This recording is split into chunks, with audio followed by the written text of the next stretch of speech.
that represent something greater, okay? So foods, and we turn to that passage in Hebrews 9:10, which I read.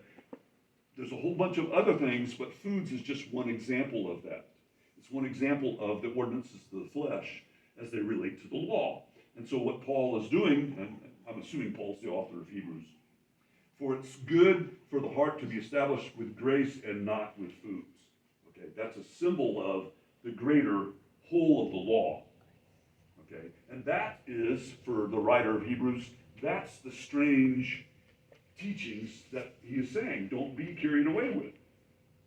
And notice the comparison with those who were in the temple, in verse, at the end of 9, with which things, talking about the foods, those who lived in them received no benefit.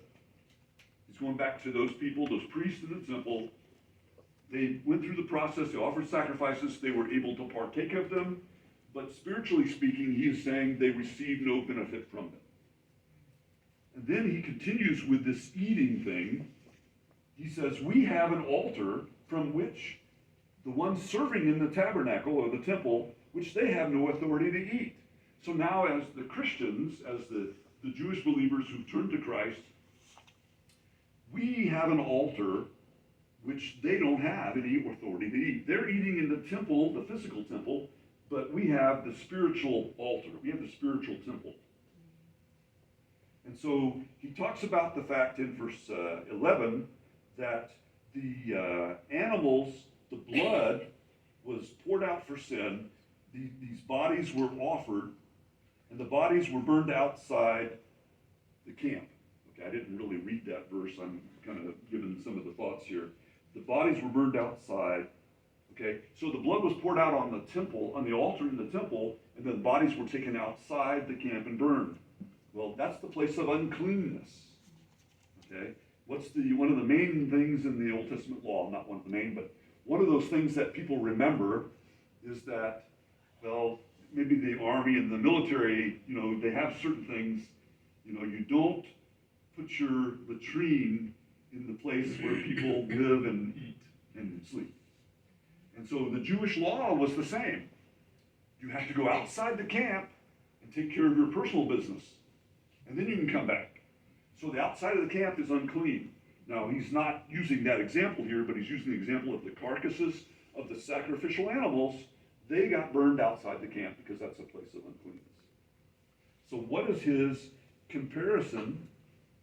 He says, wherefore also Jesus, in order that he might sanctify through his own blood the people, he suffered outside the gate. He went outside the city. Under the Jewish law, the city and the temple, they were places of holiness and cleanliness and righteousness. The outside was unclean. And where did Christ suffer? He suffered outside in the place of the unclean. But that was so that he could cleanse the people through his own blood. That's the idea of that, in order that he might sanctify through his own blood the people. So what's the call? And I could say the same thing about 2 Corinthians. What's the call that he gives to the readers and the hearers of this letter? He says, so then, let us go to him outside the camp, bearing his reproach, bearing the disgrace and reviling that he took. He was unclean from their point of view. He was nothing more from the argument and the parallel that the author is using with the animal sacrifices, the carcasses being burned outside the camp. Christ is, from the Jewish mindset, he's no better than that. That's why he talks about bearing his disgrace and reproach that he suffered. And so, and I'm kind of going back to this, but I want to kind of look down into the next few verses, as it's important for what he has to say here. For we do not have here a city abiding, but we're seeking the one coming. Okay, so if you're a Jewish believer, well, of course your heritage is Jerusalem and Judea and the temple and all those things. But he says, nope, we don't have any. And we got our word politics from this. The word city. That's where our English word politics comes from. We don't have any political heritage. We don't have any temple. We don't have our spiritual heritage is not in any abiding thing on this earth. But what does he say? He says, we are seeking the one coming. We're seeking the one that we can't see. We're seeking the heavenly one. Like Paul says, our citizenship is in heaven. Amen. Whereas the King James says, our conversation is in heaven. Our manner of life, our commonwealth. Okay? So he says, and through this one, or through him, therefore, now he's going to say, okay, if we're leaving behind that, what kind of sacrifices can we do? And what's interesting, we talked about this a couple of Wednesdays ago, is he's kind of got an allusion to the Old Testament, because the Old Testament talks about this. He says, therefore, through him, let us offer the sacrifice of praise continually to God.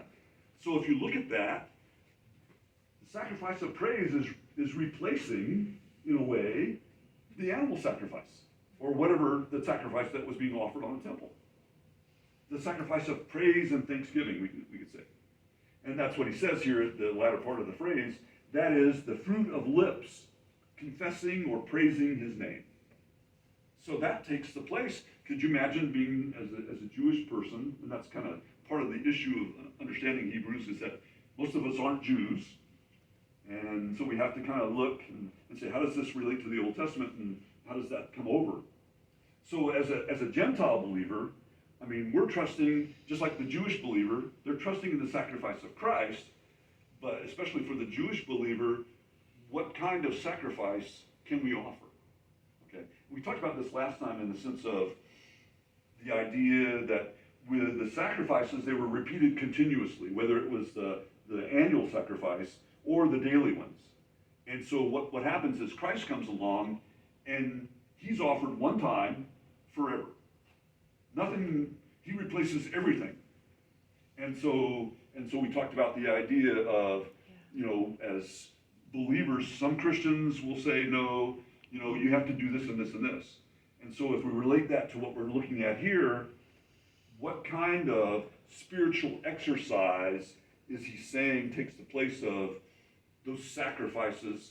And we could look at that in a modern sense of, what do I have to do to get my sins atoned? How do I do that? But it's not that way here. It's more the lifestyle. I mean, because in the Old Testament, there were thank offerings.